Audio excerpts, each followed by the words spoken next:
Hello guys, কিরকম আছো তোমরা সবাই?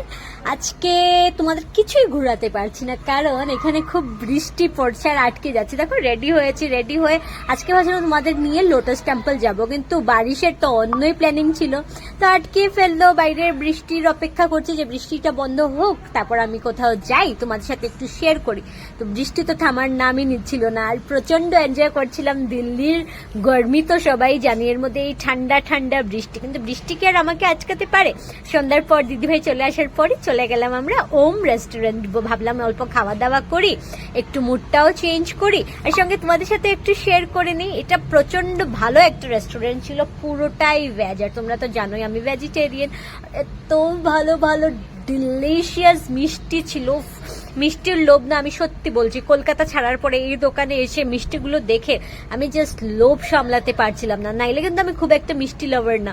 প্রচন্ড ভালো। যারা গুড়গাঁও সোনহার দিকে আছে তারা জানে যে এই রেস্টুরেন্টটা um itself a brand like Karim and all. তো প্রচন্ড ভালো স্টাফ বিহেভিয়ার ছিল। তো যাই হোক, আমি খুশি আর দিদিভাই চলে এসেছি, আর আমাদের ইভিনিংটা এইভাবেই এনজয় করছি। তোমাদের নিয়ে খুব তাড়াতাড়ি আমরা ঘুরতে যাব। যখন এসছি আমরা অনেক কিছু ঘুরে তোমাদের দেখাবো, নিশ্চয়ই তোমাদের সাথে সবকিছু শেয়ার করবো, কিন্তু বৃষ্টির জন্য খুব একটা কিছু তো করতে পারছি না। তাই ভাবলাম একটু বিকালটা যেভাবে তোমাদের নিজেরা শেয়ার করলাম একটু তোমাদের সাথে শেয়ার করি। তো ঝটপট করে দিয়ে দিলাম খাওয়া অর্ডার, আর এখানে একটা ফটো তোলার বুথ ছিল, তো অ্যাজ ইউজুয়াল একটু ফটো তো তুলতেই হবে।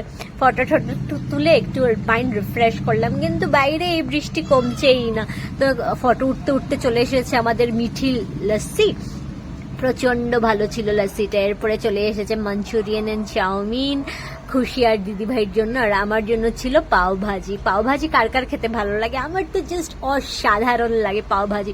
পাও ভাজির এই যে উপরে বাটারটা থাকে না, এই গরম গরম বাটারটা যখন গলিয়ে মিলাই আমি একদম চাটনিটার মধ্যে, চুম্মা। বন্ধুরা বলো তো তোমাদের মধ্যে কার কার পাও ভাজি খেতে ভালো লাগে? আমিও ট্রাই করেছিলাম, যদিও এই নুডলসটা হাক্কা নুডলস, আর কি এটার নাম ভুলে গেছি, ছাড়ো, আমি যেটা খেয়েছি আমি সেটাতেই ফোকাস করি। তো খাওয়াগুলো জাস্ট এ ক্লাস ছিল, ভীষণ টেস্টি। এরা কারা যারা বলে নিরামিষ খাওয়া ভালো হয় না? হ্যাঁ, কারা এরা? এদের আসতে হয়। নিরামিষ যে কত ভালো ভালো খাবার আছে সেগুলো আমাকে জিজ্ঞেস করো, আমিও অনেকটা বলে দিতে পারবো। আর তোমরা চাইলে এরকম ওম সুইটস এই নিরামিষ রেস্টুরেন্টগুলো ঘুরে যেতে পারো, প্রচন্ড ভালো খাবার ছিল।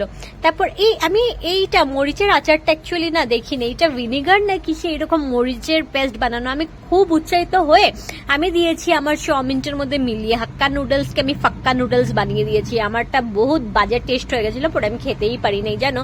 এভাবে ফুড ওয়েস্ট করি, আর আমি দিদিভাই থেকে অনেক বকা খেয়েছি, কেন না টেস্ট করে ফুডটা ওয়েস্ট করেছি। বাট এই যে কেসার নারিয়েল মিষ্টিটা, উফ, অসাধারণ ছিল, এটা অসাধারণ ছিল।